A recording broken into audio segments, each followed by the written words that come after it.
This week, spooky slime, creepy crawlies, and an exciting new project to bring back nature.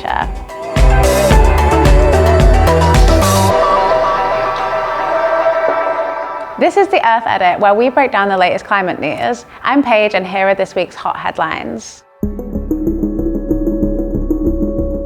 So it's spooky season, and we're starting with a very scary story for you. Loch Ness in Northern Ireland is the UK and Ireland's largest freshwater lake, and at the moment it looks like it's haunted. It's covered in a spooky layer of green slime.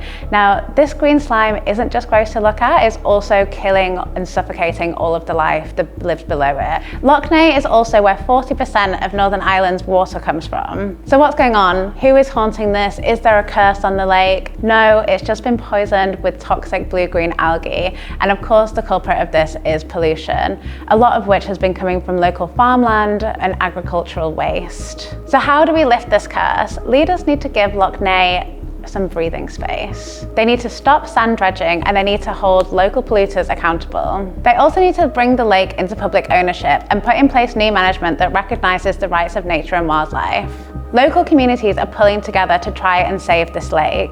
They're demanding urgent action. They recently held a demonstration where they reenacted a wake, very spooky, and they held a huge rally in Belfast. Hopefully the communities can be the secret weapon to slay this monster from the blue and green lagoon.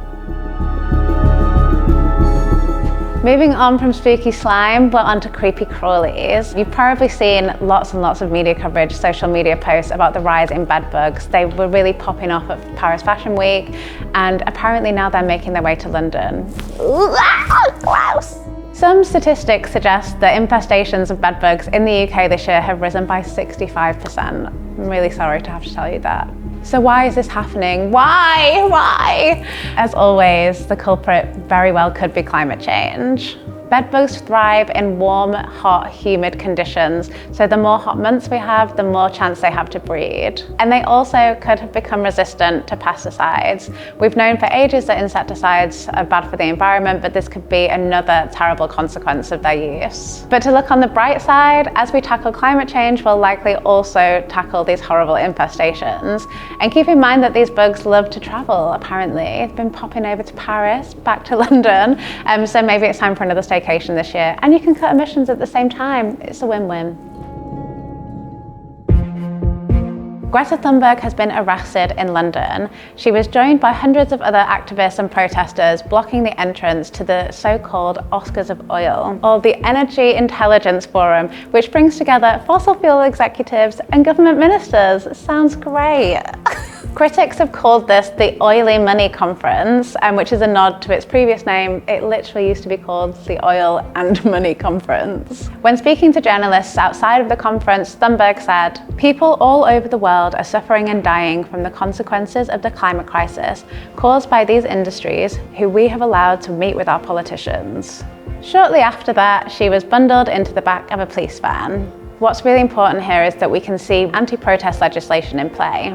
Ministers successfully changed the definition of serious disruption so that the police could restrict protests that might cause more than minor delay or hindrance. And human rights barrister Adam Wagner warned that this could give the police huge discretion over which protests they place restrictions on and could restrict free speech. Protest is a fundamental human right. We need to make sure that we protect this right and our ability to hold those in power to account. Green spaces make us happier and healthier. They alleviate stress, reduce heart disease, and save the NHS up to $100 million a year in GP visits and prescriptions. Yet 9.6 million people in the UK are deprived of green space. That's about 1 in 5 of us. To help tackle this, we're working with the Cooperative Bank to help bring back greenery and wildlife to over 1,000 nature-deprived spots across the country with the Postcode Gardener programme. Postcode Gardeners are professional gardeners who can guide and support communities to help bring back greenery and wildlife into their local areas. This project is a powerful combination of community organising and nature restoration that helps bring back wildlife, support community connection, and also nourish mental and physical well-being. So no matter how scary or spooky the world might seem, you have to remember there's so much good stuff going on out there. There's always some good climate news to find, and tune in next time where we'll be sharing even more positive news with you. Until then, like and subscribe, and I'll see you next time for the latest hot headlines.